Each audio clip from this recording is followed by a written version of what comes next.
The lights are out in San Antonio. Seth Rollins is down. And Adam Pearce is about to blow the lid off one of the most talked about angles in WWE Today. This is Saturday night's main event. Royal Rumble weekend, the Alamo Dome is packed, and what we're about to witness isn't just a revelation, it's the culmination of weeks of psychological warfare, backstage politics, and one of the most brilliantly worked mystery angles WWE has executed in years. Because here's the thing. When Seth Rollins got jumped weeks ago, the wrestling world went into overdrive. Who did it? Why? And more importantly, what does this mean for the architect standing in the new regime?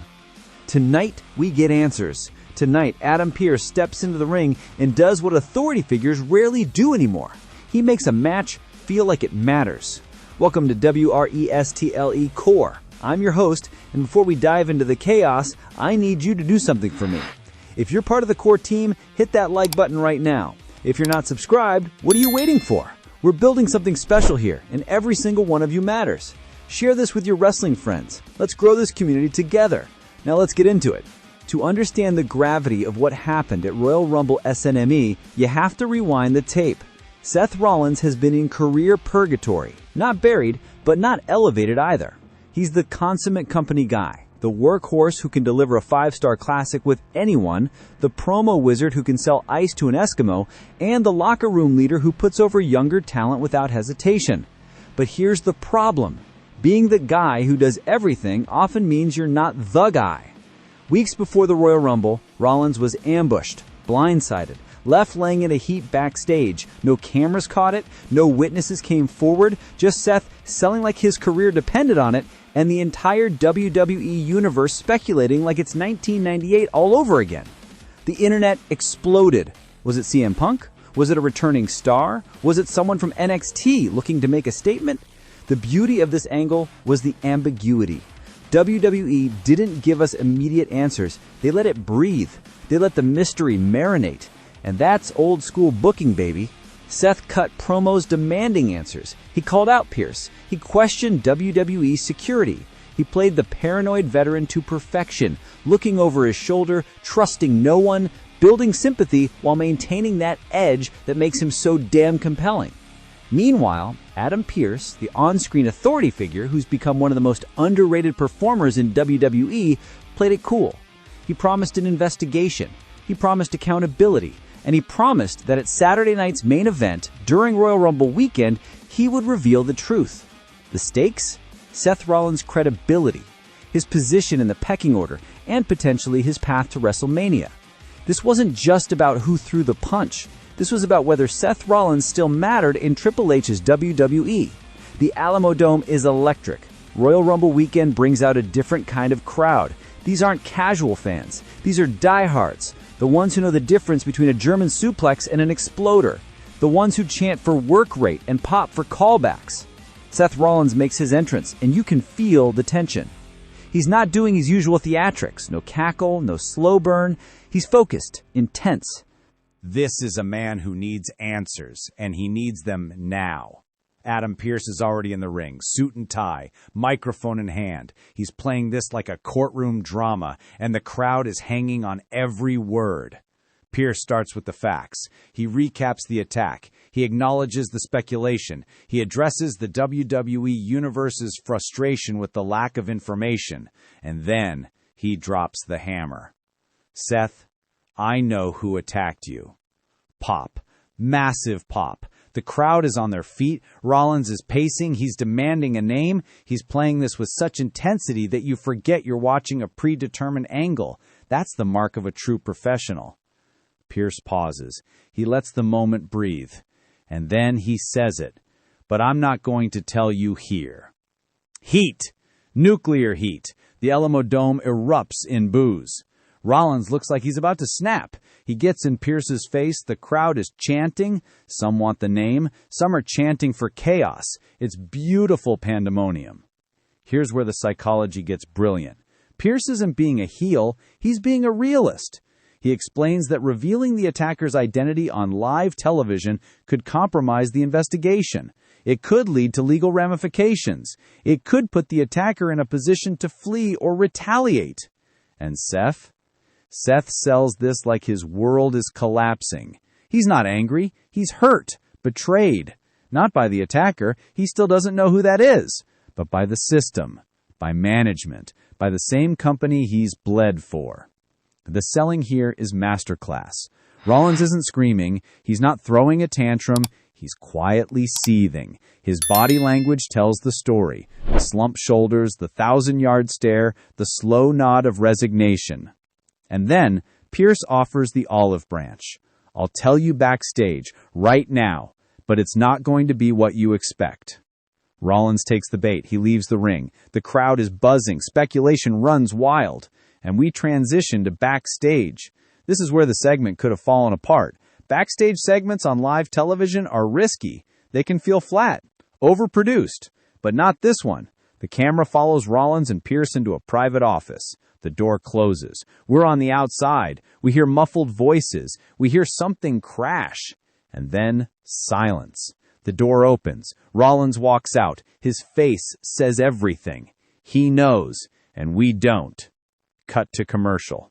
When we come back, Rollins is in the ring. The crowd is chanting his name. He grabs a microphone, and for 3 minutes, he delivers one of the most raw, unfiltered promos of his career. He doesn't name the attacker. That's the genius. He talks about betrayal. He talks about loyalty. He talks about what it means to be a WWE superstar in an era where everyone is expendable. And then he makes the challenge. Whoever you are, I'll see you at the Royal Rumble. And I'm going to eliminate you myself. The crowd explodes. The match is set. The intrigue is at an all-time high. Let's break down what just happened from a booking perspective, because this is where Triple H's WWE shines. First, the mystery angle. In the age of spoilers and dirt sheets, WWE managed to keep this under wraps. That's impressive. It shows a tightening of information. It shows a commitment to protecting the business. Second, the use of Adam Pearce.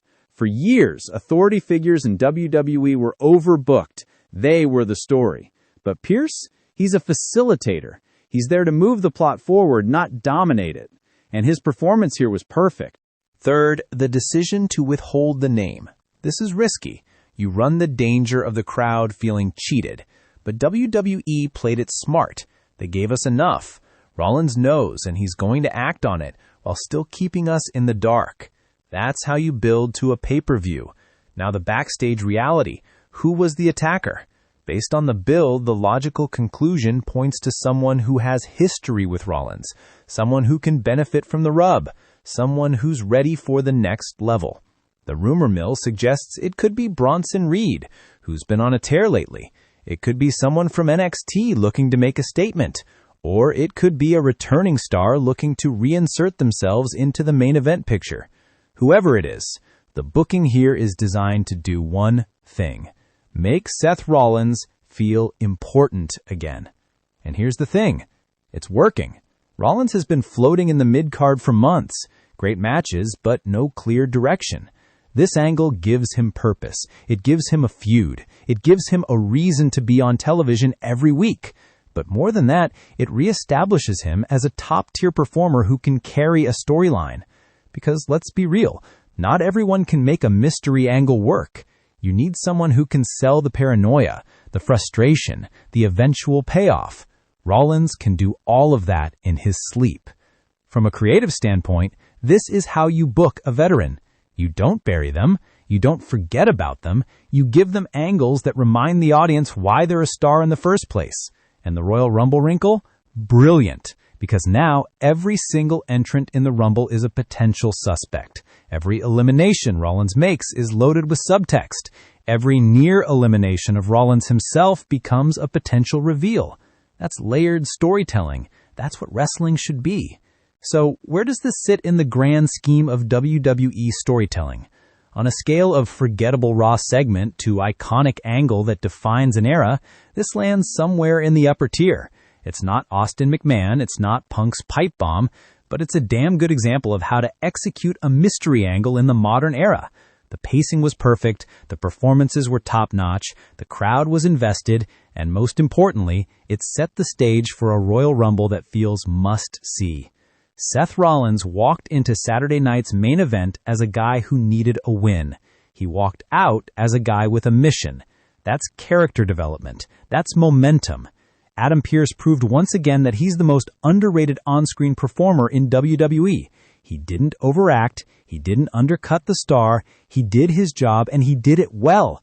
And WWE as a whole proved that they can still book a mystery angle that doesn't insult the audience's intelligence. Is it perfect? No.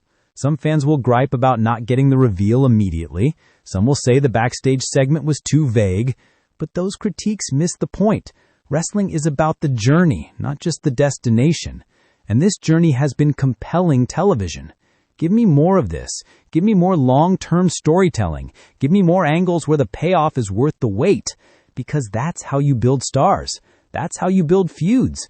And that's how you build a product that people actually care about. Final rating, 8 out of 10. Not a classic, but a damn solid piece of storytelling that reminds us why we fell in love with this business in the first place. Before we wrap this up, I need you to do something. If you made it this far, you're part of the core team. Drop a like, hit subscribe, share this video with someone who loves wrestling as much as you do. We're building something special here at WRESTLE Core, and I can't do it without you. Now here's my question for you. Who do you think attacked Seth Rollins? Drop your theories in the comments. Let's get the speculation going. Let's have some fun with this. Until next time, this is WRESTLE Core. Stay locked in, stay passionate, and remember, wrestling is better when we analyze it together.